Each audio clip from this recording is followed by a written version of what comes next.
Another order of dastardly delinquents deposited on your doorstep, courtesy of Darkwing Duck.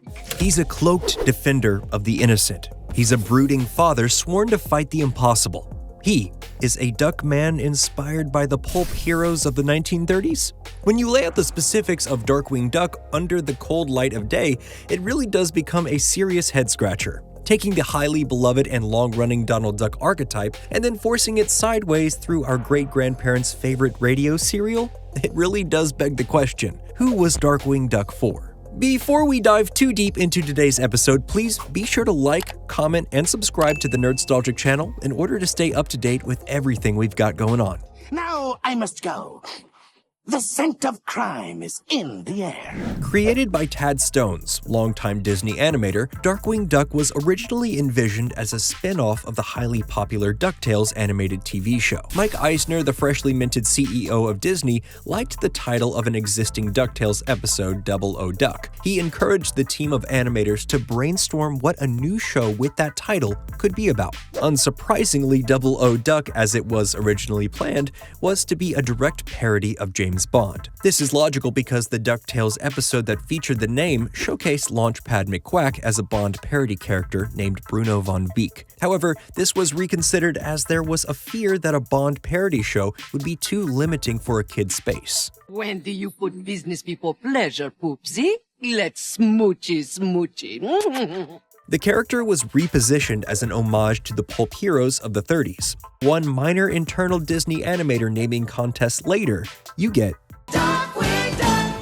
Drake Mallard, a pun on the Shadow's original secret identity, Kent Allard, would star in over 100 episodes of animated fun. The character would be joined by a trusty cadre of supporting characters, namely Goslin, his daughter, Launchpad McQuack, his pilot, biggest fan, and sidekick, and Gizmo Duck, the recurring would-be superhero robot who was originally intended to be a RoboCop parody, but eventually slotted into something much more of the Superman to Darkwing's Batman. When you step back and really look at the show, you're forced to ask yourself a simple question. Who in their right mind would even greenlight something like this? Sure, DuckTales was popular towards the end of the 80s, and for good reason. They're some of the best animated characters ever to grace the small screen, but you know what they're not?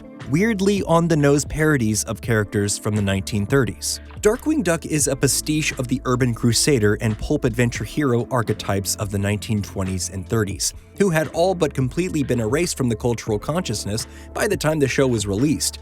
What's even weirder? It's actually a really intelligently constructed pulp story that both stands apart from the characters it's parodying and deconstructs them on a searingly precise level. Pulp characters like the Shadow and Doc Savage and Green Hornet all have certain tropes associated with their long-running series: supporting casts, secret identities, rogues galleries, and usually oversized egos. And Darkwing Duck lampoons all of these tropes expertly. So where's the press?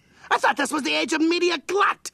Where's the action news van when you need them? No hero is worth their salt unless they have compelling supporting characters. Doc Savage has the Fabulous Five, Green Hornet has Kato, and the Shadow has Margot Lane. In Darkwing Duck, that trope is embraced by giving him Launchpad McQuack as a lovable sidekick and his daughter Goslin, who emotionally grounds the adventures and gives even small-stake stories a heart and emotional core that many pulp stories lack. Why does Darkwing Duck fight crime?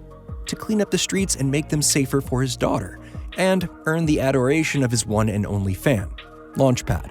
On the topic of secret identities, Drake Mallard is really a ghost. Darkwing Duck is the true personality, and Drake Mallard is a name that he adopts in order to take care of his daughter and attempt to assimilate into society. He literally doesn't have a job. This is a riff on Batman and his relationship with the Bruce Wayne persona. Same can be said for Darkwing Duck's Rogues Gallery. Characters like Megavolt, Crackerjack, Bushroot, and Liquidator are ripped directly from the Silver Age pages of The Flash. Their explicit purpose is to parody and comment on the tropes of the characters that were created during Mort Weisinger and Julie Schwartz's editorial reigns at DC Comics. And you know what? They do it. They really do it. Once another trope of the long-running comic book character shows up, Negaduck, it's hilarity and meta-commentary decades before anyone was doing it. Negaduck's color scheme even mirrors Professor Zoom, the Flash's archenemy. Even Gosling's presence in the show, his adopted daughter, who first appears in the pilot episode, Darkly Dawns the Duck, goes to show you how aware of the tropes of the genre Tad Stones and his crew were, and how they were actively working to turn it on its head. The pilot shows Darkwing Duck, a media-hungry glory hound attempting to fight crime as an exercise in fueling his ego. But after encountering a young girl who truly needs his help, he sets aside his ego and attempts to become a better person. You know, while still fighting crime and hoping there are still a few cameras around.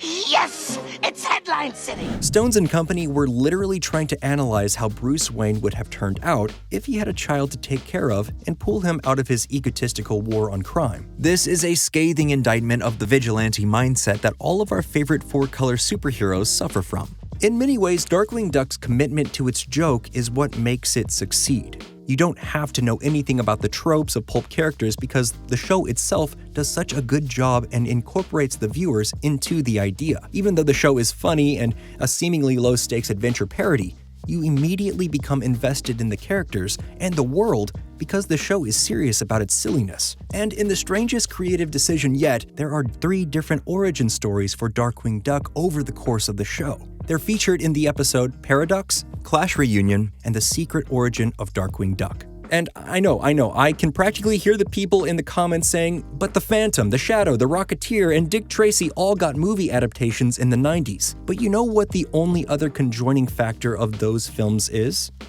They all flopped.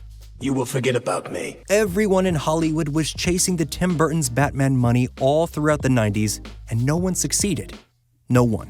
All of those previously mentioned live-action adaptations of pulp comic book and comic strip characters, they all lost money in the box office. However, you know what succeeded and was put immediately into syndication? Darkwing Duck. So the final question is, why did this show work for kids when all the other attempts at staging pulp adventurers failed? Turns out, the devil is in the details.